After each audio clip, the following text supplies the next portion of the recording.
Welcome back to my channel. Today I just wanted to talk about a Facebook scaling blueprint that you can follow in 2019.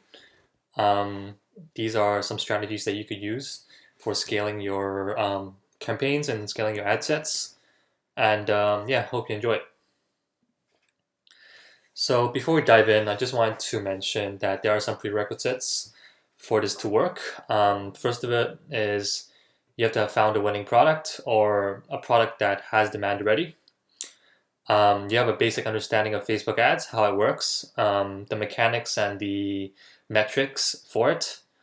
Your store is properly set up, so you have all the essential apps, you have the customer service in place, you have a fulfillment. Usually when you start off, it's AliExpress.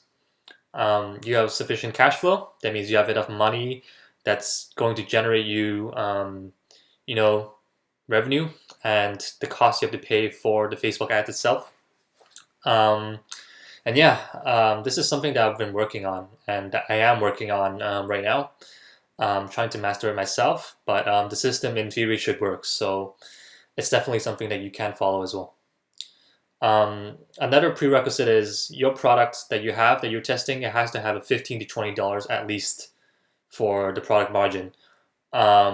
This will give you more room to work with, and as you know, the more you scale to bigger numbers, it's harder. Your margins are going to be really slim, so it's better to have your margins set, decently high in order for that to happen. So,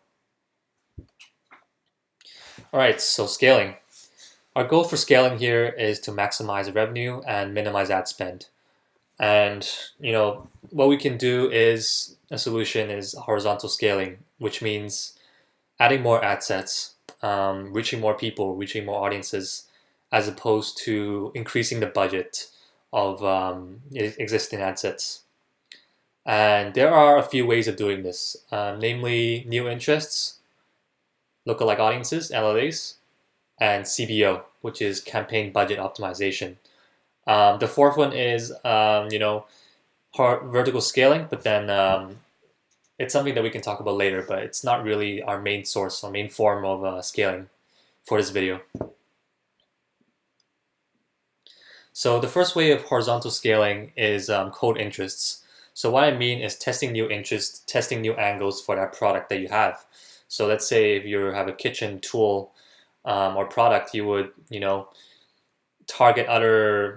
have other targeting that's related to kitchen, like kitchenware, or like the tools related to it, or a specific category within that niche. So what I would do is I would test new interest at $5 a day, and then schedule them at midnight. Then I would duplicate that 2 to 4 times to hit different pockets of people within the audience. Because typically if you're running a worldwide, for countries, you're doing worldwide, or you're doing e-packet or the top 5, the audience size is going to be pretty large, which means at $5 a day, you're unlikely going to reach, that many people. So what happens for Facebook is, instead, if you spend $5 a day or a bit more, they will put your ad into a pocket of people within that interest. So by duplicating 2 to 4 times, you can hit different pockets of people. Here I have an image right here that shows you basically how it works. So let's say this big circle is the one interest that you're targeting, and if you run an ad set at $5 a day, then that ad is going to be shown to a small pocket of people. So let's say this circle here. So then if you do it 2 to 4 times, then what will likely happen is that ad is going to hit more pockets of people. So let's say the second circle, third circle, or fourth circle. So it'll just increase the likelihood of you hitting more pockets of people. And that will determine also whether that audience is winning or not, because if you're doing it just once, then you could be just unlucky, and once you reach around $10 or your break-even point, you might not even get sale, and it might not be because of the product, but just bad pocket placement, basically. So yeah, for each ad set, I would put 2 to 3 creatives that you've been testing and is proven to work. So because Facebook likes variation, they want to show more newer content, fresh content. So the more creatives you have, the more ad copy differences you have, um, the more likely that you'll get better placement and better, I guess, you'll reach better people. So this is going to be single interest, and you can narrow it down to engaged shoppers or engaged shoppers or online shoppers, ES or OS, or another interest if the audience is too large. So you can narrow it down. Let's say going back to the kitchen example, you can target kitchenware, and then you can narrow it down by, let's say, like knives or something if you're selling a knife related product. So if all ad sets within the interest don't make a sale within $10 to $15, you usually kill this. So if you duplicate the ad set about 2 to 3 times or 2 to 4 times, you would have spent about about $30. So that should tell you whether the ad set is winning or not. So basically, for this form of scaling, you keep testing new interests and you rinse and repeat, basically. So just in case you don't know, I'm just gonna open up my ad account here, and then we're gonna test it. So we're gonna do $5 a day, schedule midnight. Let's say we use kitchen as an example. You can set kitchenware here, and then maybe audiences should be bigger than this because I'm just targeting Canada. But basically, what you do is you would duplicate this about 2 to 3 times. So let's say 3 times. And then you would just schedule it for midnight. And then you let all these ad sets run at midnight. So this will likely mean that it's going to hit more pockets of people within the audience. So in this case, kitchenware. Right here. Okay. So basically, you just keep doing this. So within $10 to $15, if you get one sale, but it dies off at the end, you kill the original one. That's what I would do, and then duplicate it 3 more times to hit more pockets of people. So yeah, you just keep testing new interests. You rinse and repeat for the same way. So the second way of scaling is lookalike audiences, and you can say LA, LALs, LAAs. It's the same thing, basically. Lookalike audience. Basically, what this is it's an audience that looks like a custom audience that you created for Facebook. So let's say it's a group of purchasers or a group of people who visit the website in a specific amount of days. So let's say you make a group of people, for the purchasers for the past 50 days or so, and then you would make that. And then lookalike means you're creating a new audience based on that custom audience they just made for Facebook. So what you would do with this is you start at $5 a day again, and then you duplicate it 2 to 4 times again, same with these cold interests, to reach more pockets of people. So what you would do is you would test different percentages for this as well. How I would do it is test these percentages, so 1%, 1 to 2%, 2 to 3, 3 to 5, 5 to 7, 10 to 10. So there'll be 6 in total. Each of these percentages will you would duplicate about 2 to 4 times. So in total, there should be around 15 to 20 ad sets. So that should be enough data and enough to work with to know whether your audience is a winner or not.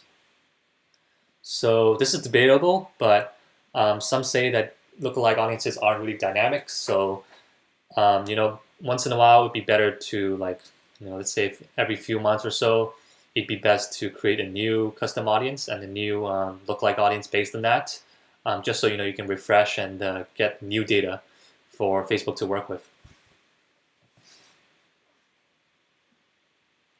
So the third way is what we call campaign budget optimization, or CBOs in short. I'm just going to show you a quick photo of what this means, just to visualize what it means. So on the left here, this is what campaign budget optimization is. So you set the budget on the ad set level. So let's say it's here.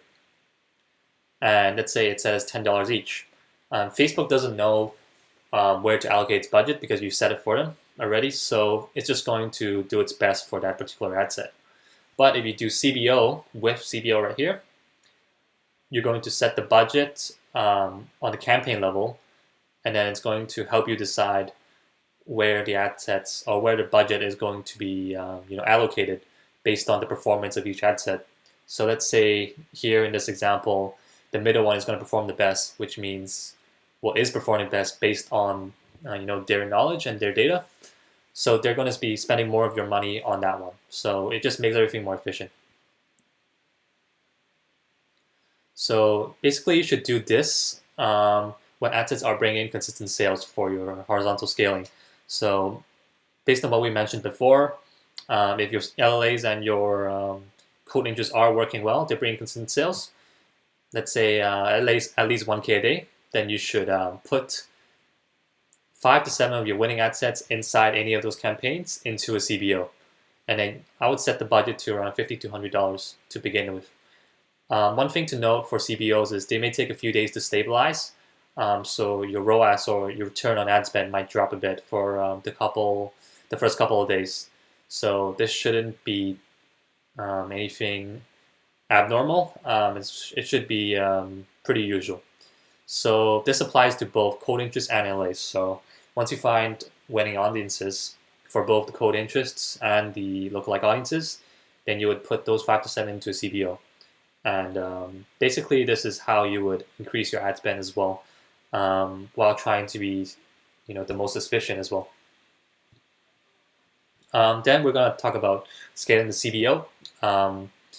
This is more about vertical scaling, but we can talk about anyway because later on you would have to do something about it if it does work well and you want to increase your revenue and ad spend. So what you do is you either increase the budget by 40% every few days, or you can duplicate the CBO and then you can double the budget. Usually you can duplicate it once or twice for this. It's enough because the campaign budget is already pretty high to begin with. So vertical scaling, this is what you can do after you've established that that foundation for horizontal scaling. You already have at this point a lot of ad sets to work with. We're talking about like at least 200 or 150, 200, 300 ad sets. So what you would do is, from my experience at least, I would increase the budget by 40% every few days at midnight. Or a lot of people, what they do is they duplicate working ad sets and then they increase the budget 2 to 10 times.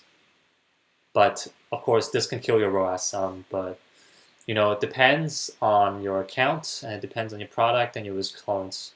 But I would suggest increasing your budget instead. This is more slow and controlled, and you can allocate your ad spend on testing new audiences and interests. But yeah, if you do decide to duplicate your budget instead, duplicate and double the budget or whatever, I would do 2 to 10 times. Let's say if you were running an ad set that's $10, in that case you can do like $50 or $100 depending on your budget and your risk tolerance. So basically the take-home message for all of this is horizontal scaling is where it's at, and should be the main form of scaling, at least in my opinion. We're going to do this through code interests that we talk about, lookalikes, and CBOs later on. CBOs is kind of like the third stage of the horizontal scaling part after your code interests and the lookalikes are doing the work, after you've gathered enough data. And then later on, in the fourth stage, you would do vertical scaling on the working ad sets. You either by duplicating the ad set by 2 to 10 times the budget, or you can increase the existing ad set for 40 to 50%. So let's say you have a $10 per day ad set, you want to increase it by $15 every, let's say, 3 to 4 days. So yeah, that's about it. I hope you enjoyed this video. It's just a little short video that I wanted to share with you guys. This is kind of the strategy that I've been using recently, and it's been, pretty consistent most of the times. And yeah, if you enjoyed this video, make sure to subscribe and comment what you think. I look forward to hearing your opinions and everything like that. And yeah, thanks for watching.